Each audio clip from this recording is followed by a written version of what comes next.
Paradajz je biljka koja je neizostavna u svakom vrtu, ali za dobar urod i zdravu biljku potrebno je ipak pravilno odraditi bitne korake kod uzgoja. Vjerovatno ste čuli kako je duboko sađenje paradajza apsolutno neophodno.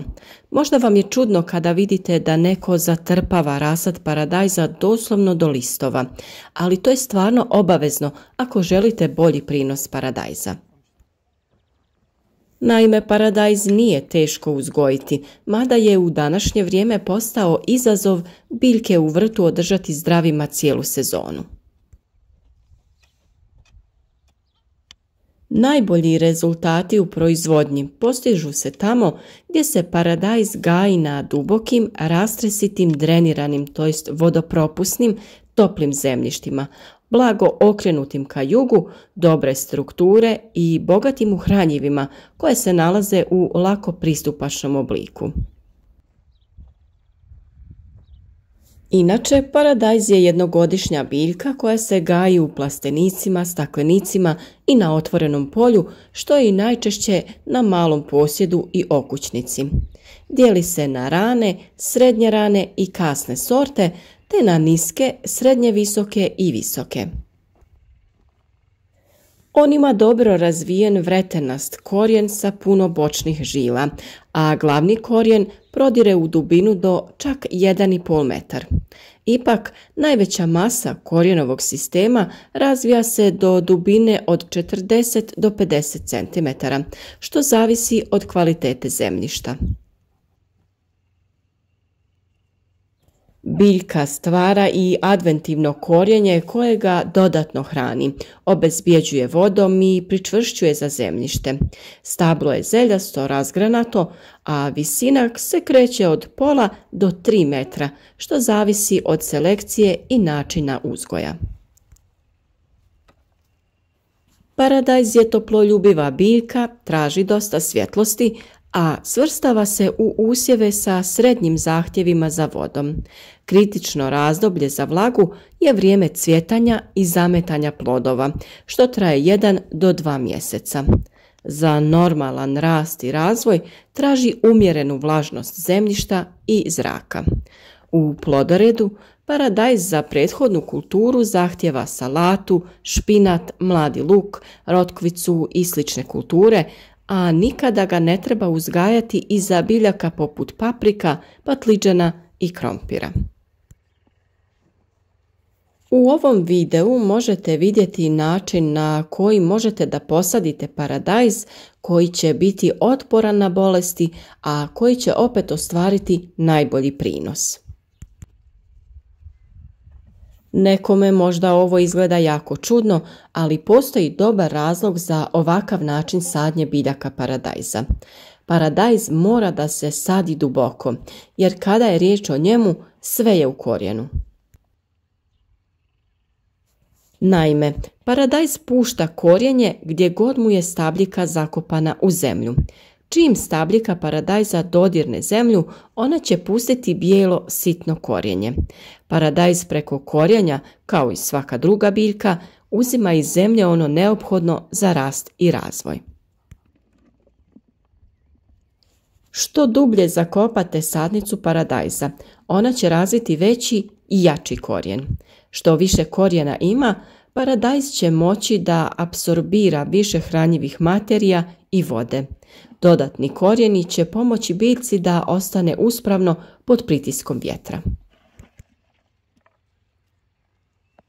Ako rano posadite paradajz duboko u zemlju, on će ostati netaknut jer će ga zemlja zaštititi od hladnog vremena i proljetnog mraza.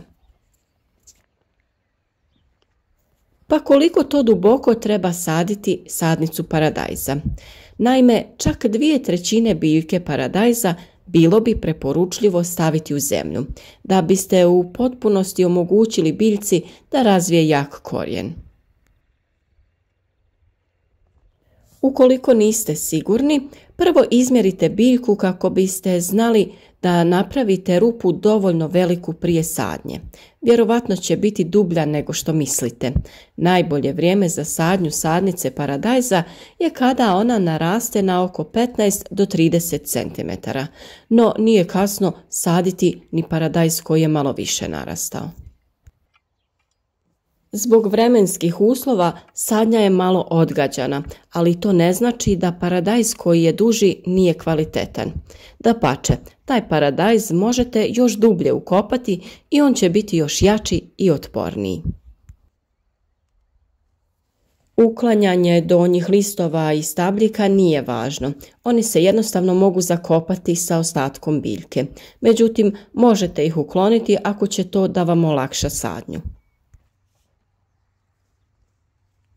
Kod same sadnje paradajza jako je bitna kvalitetna priprema tla kako bi se biljka što bolje razvijala i kako bi se ovako duboka sadnja što lakše odradila. Uvjerite se da tlo nije tvrdo i zbijeno. Novi korijenov sistem neće moći da raste i da prodre kroz zbijeno tlo, zbog čega je proces duboke sadnje onda uzaludan. Potrebno je prvo prekopati zemljište dok ne postane rastresito, a zatim možete da dodate i kompost. Postoje dvije metode pri dubokoj sadnji paradajza, metoda rupe i metoda rovova za sadnju bočno. Metoda dubokih rupa je najčešća, ali može biti teška na zbijenom tlu. Rupa treba da bude dovoljno duboka da se veći dio stabljike do malo ispod gornjeg skupa listova zakopa. Svakako lakša metoda za odraditi je metoda rovova, to je sadnja bočno. Ona je idealna ako je vaše tlo malo zbijeno ili ako ne možete iskopati dovoljno duboku rupu da primi pune 2/3 biljke paradajza. Kroz ovaj video prikazali smo vam upravo takav način sadnje paradajza. Jarak treba da bude dubok oko 15 cm sa dužinom koja odgovara 2/3 visine biljke paradajza. Položite biljku paradajza na stranu pod blagim uglom tako da su gornji listovi izloženi, ispunjavajući zemlju oko stabljike.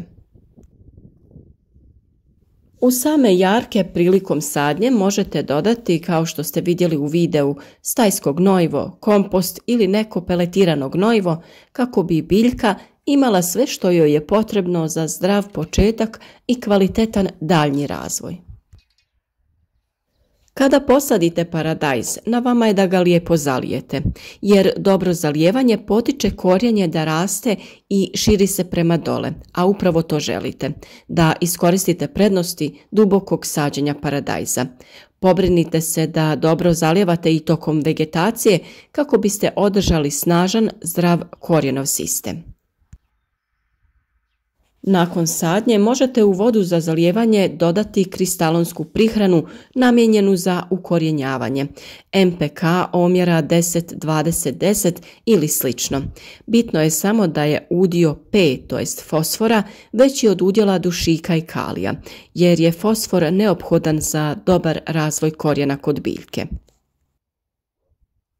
Također, ukorjenjavanje možete potaknuti i sa nekim prirodnim biostimulatorima, poput čaja od vrbe, otopine od kvasca i sl.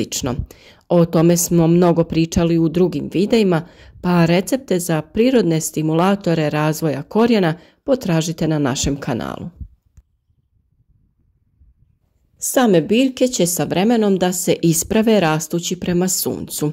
Nosači poput štapa ili drške pomoći će paradajzu da raste uspravno.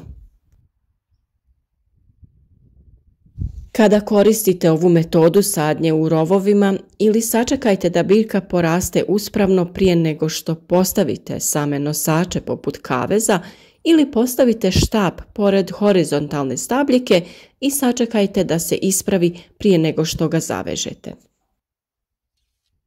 Ukoliko se pravilno posade, biljke će u roku od 24 sata već imati uspravan položaj. A što se tiče vezanja, postoje razne metode. Možete postaviti drvene ili ovakve PVC štapove koji se mogu više puta koristiti. Možete postaviti različite konstrukcije na koje paradajz privezujete špagama ili posebnim namjenskim gumenim vezicama koje neće oštetiti biljku. Postoje također i kopče koje se kače pri dnu stabljike. Iza njih se pričvrsti špaga koja se omotava oko stabljike te veže za konstrukciju.